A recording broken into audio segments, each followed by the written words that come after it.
why can you nerf things today and then buff things far in the future, right?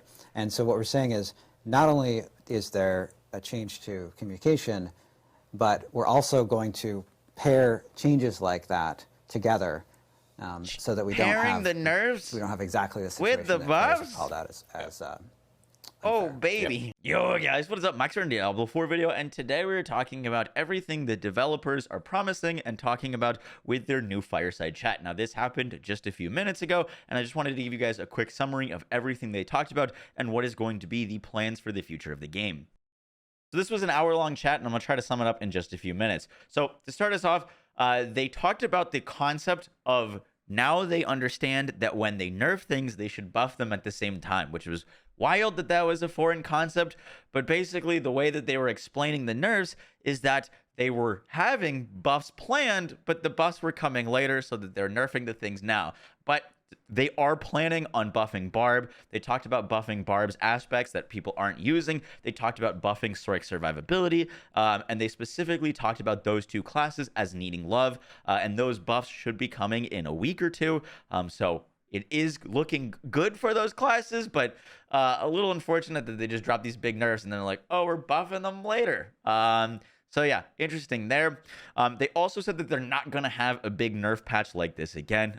They saw that everyone was upset and frustrated, and they promised that this wouldn't happen again. They also mentioned the XP nerfs. They said, we're not intentionally trying to slow the game down, which was interesting because they just nerfed our damage, our survivability, our cooldowns, the hell tides, everything.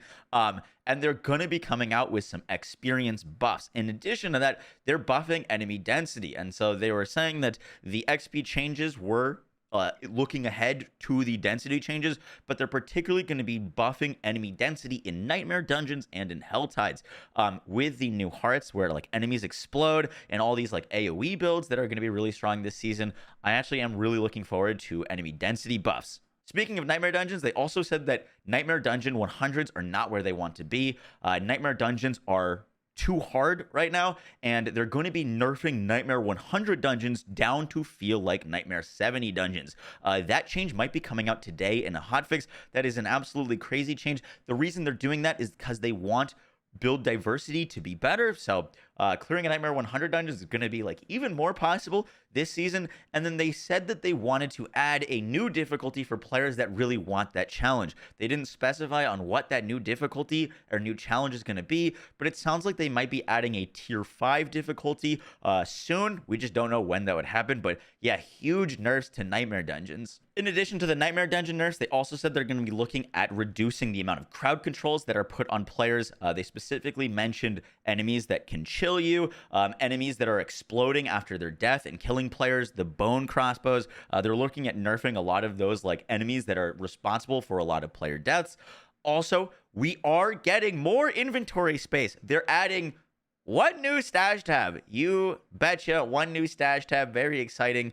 Obviously that's not like a long-term fix for the inventory, but we are getting one new stash tab, so I don't know, that's something interesting there. They're also going to be reducing the respec costs of respecking your skill tree and hopefully your Paragon board. They didn't specify if it was both or just one or the other, but they said they're going to be reducing respec costs by 40% and are looking into loadouts. Obviously that's not going to be happening soon. Lastly, they're adding elixirs stacking up to 99 to help with like inventory space things, because inventory issues are going to be even more prevalent this season. And that was kind of the big takeaways. They are going to have a new fireside campsite chat this coming Friday to discuss the new patch, which we're going to learn a lot more about those BARB and SORC buffs. They also promised that they're not going to be releasing patch notes on the same time that they're going to be doing the actual patches. So their plan for now is they're going to give us patch notes and things like that before the changes actually go live, so that we can like take the time to see them and digest them, hopefully reduce some of that like initial shock of seeing those and those like instantly going live. So should be interesting. Guys, that is it for the video. Let me know what your thoughts are on all of this. Obviously, a bit of this does seem like damage control after the community basically lit on fire to this most recent patch, but I'm glad that they kind of owned up to it and said that they're going to be changing how they're going to be operating, and also the changes to SORC and BARB getting buffs like within a week or two. Sounds really nice. Guys, that is going to do it for the video. I will catch y'all on the next one. Take care. Peace.